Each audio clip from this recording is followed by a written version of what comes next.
প্রিয় দর্শক বন্ধুরা, সবাইকে স্বাগত জানাচ্ছি। প্রচুর ঠান্ডা লেগেছে। আপনারা সবাই জানেন যে আমি ঝিনাইদহে যে সাপে কাটলে যে ওঝারা আসলে চিকিৎসা দেয়, সেই ওঝাদের গ্রেপ্তারের দাবিতে এবং সেই ওঝালি চিকিৎসার বিরুদ্ধে একটি মানববন্ধন করেছিলাম। তা আমার কাছে আসলে অনেকেই বিভিন্ন সময়ে জানতে চেয়েছেন যে আসলে সে মানববন্ধন কেন করেছিলাম এবং তার সুফল বা কী হয়েছে। তা আসলে যে সাপে কাটা যে রোগী, এই রোগীদের যে আধুনিক বৈজ্ঞানিক চিকিৎসা আছে এবং সেই চিকিৎসার মাধ্যমে যে ভালো হওয়া সম্ভব, এই প্রচারণাটা ঝিনাইদহে মারুফ ভাই শুরু করছিল এবং তিনি খুব কষ্ট করেছেন এবং চেষ্টা করে যাচ্ছিলেন। তা আমি আসলে লক্ষ্য করে দেখলাম যে মানুষের ভিতরে এই সচেতনতা বেশি একটা কাজ করছে না।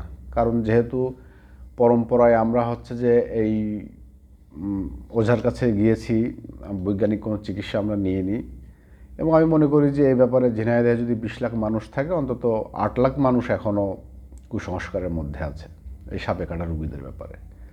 তো এত বিশাল জনগোষ্ঠী তো আসলে সবাইকে বাড়ি বাড়ি যে সচেতন করা সম্ভব না। তা তখন আমি চিন্তা করলাম যে আসলে আমি যদি এভাবে ভাবি যে ঝিনাইদহের প্রতি উপজেলায় 100 জন করে ওঝা আছে, তাহলে 6 উপজেলায় 600 ওঝা আছে। তো এই ওঝা যে চিকিৎসা দেয়, এটিতে আসলে পুরোপুরি অবৈধ। কারণ আমাদের দেশে রেজিস্টার্ড ডাক্তার ছাড়া তার কেউ চিকিৎসা দিতে পারে না, এবং ওঝা কোনো আইনগত পদও না যে তিনি চিকিৎসা দেবেন। এটি পুরোপুরি আইনের বিরুদ্ধে। তো সেই জায়গা থেকে যদি এই ওঝাদের তালিকা করে যদি প্রশাসন এদেরকে থ্রেট করে বা আইনগত ব্যবস্থা নেয়, সেই ক্ষেত্রে কিন্তু মানুষ ওঝার কাছে গেলেও ওঝা কিন্তু চিকিৎসা দেবে না এবং হাসপাতালে নেওয়ার পরামর্শ দেবে। এইটি চিন্তা করে আসলে আমি মানববন্ধন করেছিলাম এবং এর একটি সুফলও কিন্তু পাওয়া গিয়েছিল। তার পরের দিনই আমার সাংবাদিক ভাইয়েরা বেশ কাভার দিছিল ওই প্রোগ্রামটা। এরপরে পরের দিন কি কোটচাঁদপুর থানার ওসি সাহেব এবং শৈলকুপা থানার ওসি সাহেব তাদের এলাকার ওঝাদের ডেকে কিন্তু থ্রেট করছিল যে আপনারা যদি সাপে কাটা রোগীদের চিকিৎসা দেন তাহলে কিন্তু হত্যা মামলা হবে। তো এরপরে আমি নিজে খুব সাহস পেয়ে যাই।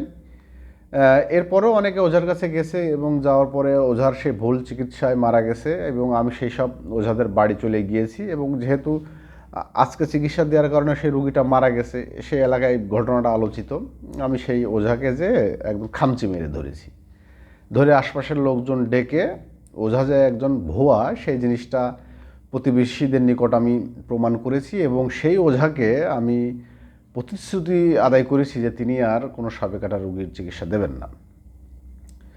এই জায়গা থেকে কিছুটা সফলতা অর্জন করেছি বলে মনে করছি। যারা আপনারা আছেন সোশ্যাল মিডিয়ায় অ্যাক্টিভ আছেন, আপনারা তো এখন সবাই সচেতন, সাপ চেনেন, সাপে কাটা রোগীর বিজ্ঞানভিত্তিক চিকিৎসা আছে তাও জানেন।